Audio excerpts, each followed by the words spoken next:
Essar Radio. You, me or hum. You are listening to Essar Radio. You, me or hum. We have the power to win the world. Let's go, everybody. Essar Cares, only on Essar Radio. Another week has just gone by. Hello and welcome to Essar Radio and welcome to Essar Cares, a show that's dedicated to Essar Foundation's COVID initiatives. You know, India mein, there are approximately 5 million transgender people and many struggling for acceptance really. And needless to say, the unprecedented pandemic has been particularly tough on the less fortunate transgender community, impacting their livelihoods and survival. Essar Foundation, in its little ways, provided financial support along with food and medical supplies to members of the transgender community who were stranded and struggling to make ends meet. You know, in fact, since 2018, Essar Foundation has been working on transgender sensitization and empowerment through the Rainbow Project. And with this month's launch of the Trans School, which is the first e-school for the transgender, Essar Foundation has conducted over 3 counseling and mental well-being sessions led by Dr. Aditi Govitrikar. Famous transgender rights activist Lakshmi Narayan Tripathi ji has encouraged members of the community to participate in these sessions in large numbers. Vese, did you know that June is celebrated as Pride Month? Yeah, a month dedicated to celebrating a more inclusive, diverse and harmonious society. And guess what? Essar Cares invites a very special guest who's a very well-known transgender rights activist and the founder director of the Global Rights Foundation. We'll be speaking to her very soon. Stay tuned to Essar Radio. We have the power to win the world. Let's go, everybody. Essar Radio. You, me or hum. Essar Cares, only on Essar Radio.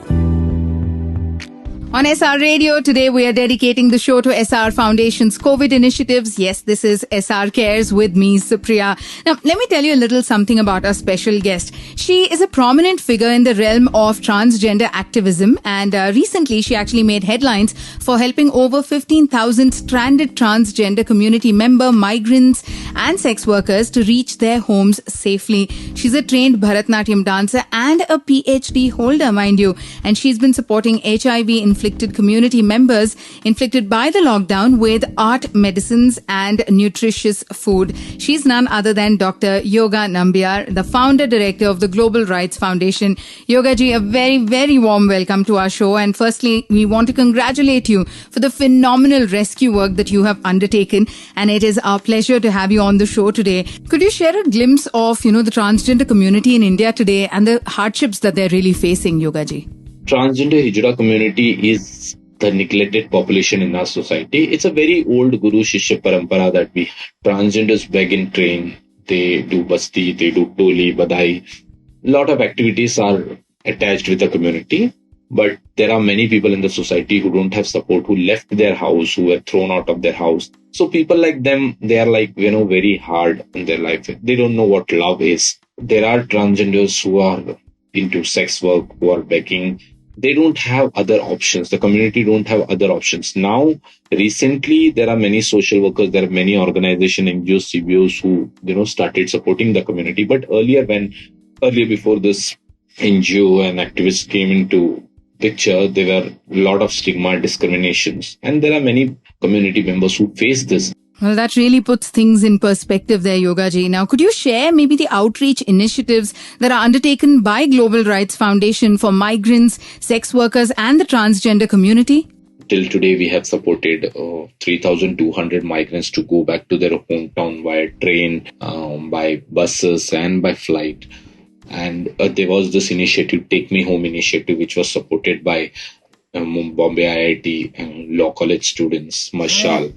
We have also rescued 12 girls from Bhiwandi Red Light area. These girls were sold in the Bhiwandi Red Light market a couple of years back and did grocery distribution programs to migrants, to transgender communities. We have supported around 1,200 transgenders. We have supported around 3,200 migrants with the groceries, PLHIV people, and a lot many people with groceries during this pandemic. We also gave medical supports.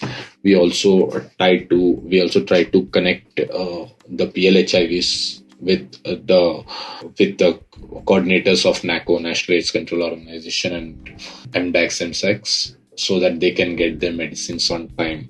Thanks, Yogaji, for, giving us a quick look at all the initiatives and everything that is being done, really. There's so much more that we want to speak to you about. So I would ask my listeners to most definitely stay tuned to SR Radio.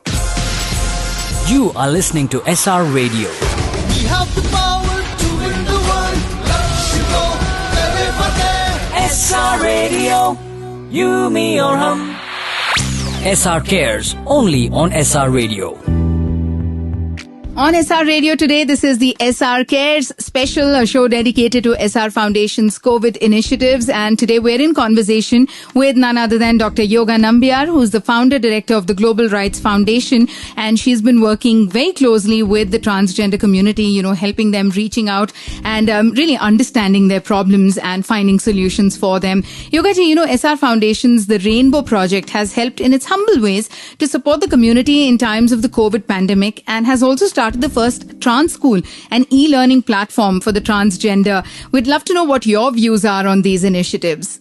Essar Foundation is doing really a very good job. In fact, our organization also received a very good support from Essar Foundation. They supported us with groceries, with PPE kits, and lot many things. So, first of all, I would like to thank the entire team of Essar Foundation who supported our organization, our community during this pandemic. Supporting community members with jobs is something very interesting and fantastic job that the foundation is doing. Everybody needs a job. Begging is not a permanent. Begging is no more a permanent option to the community. But what I feel is Essar Foundation, the kind of support that Essar Foundation is providing to the community, like e-learning platform and trans school, is something which is very unique and new to the community. I think this is a very good initiative that the foundation is taking. And yes, I also attend the sessions that the foundation is conducting. It's very interesting and it is a very unique thing that transgenders, the community is learning. And I'm so happy, and the community itself is, in a position to support the community member itself. So it is I'm trying to do sensitization to make other community members aware about the trans school that you have started. Well, doing our bit there for sure, and hoping that it makes a huge difference at the end of the day. Yogaji, how can society help empower the transgender community? And do you think transgender sensitizing initiatives need to begin in schools as well? Our society is 20 years back. We are behind. 20 years we are behind. So there's a lot of, you need a lot of sensitization and networking in the society. Yes, it should begin in the schools, because school is where, normally the bullying, harassment and, discrimination starts. I still remember when I was in school, my teacher one day called me and he was asking me, "Are you Hijra?" Actually at that time I was not knowing what hijra is. Sensitization should begin from school, from family, from relatives. Okay, there are many people in the society who don't like to call a transgender community friend. They'll just chat, they'll just talk on the phone. But when it comes to meeting or talking to them directly, they feel like no, we cannot do this. So these are the challenges. These are the problems that our society has. Well, every step counts, I'm sure, and, hopefully we'll get there soon. Yogaji, it's time to, say goodbye, but any, parting message that you'd like to leave our listeners with? Transgenders are not bad. It is the situation that made them rude, tough sometimes. But when you talk to them, the community is so good. Accept the community the way it is. Your support plays a very important role. We are so happy to call the society our friend. We welcome all people. It is it's just because most of the transgenders are kicked out of their family and they don't know what love is, what togetherness is. So accept the community as your family, as your friends. Talk to them and you'll come to know the real face of the community. Well, what can I say, Yogaji? Thank you so much for really putting things in perspective and in a way also sensitizing us here on the show today by, sharing what the reality really is. And here's hoping that, each one of us can make a difference and that things are better for the transgender community. It's been an absolute pleasure speaking to you. Thank you so much for joining us on the show. And for our listeners, thank you for joining us on another show of SR Radio. We'll be back very soon and we're going to be bringing you lots more. So stay tuned for that. This is Supriya saying take care. Stay safe. Bye-bye. SR Radio. You, me, or hum.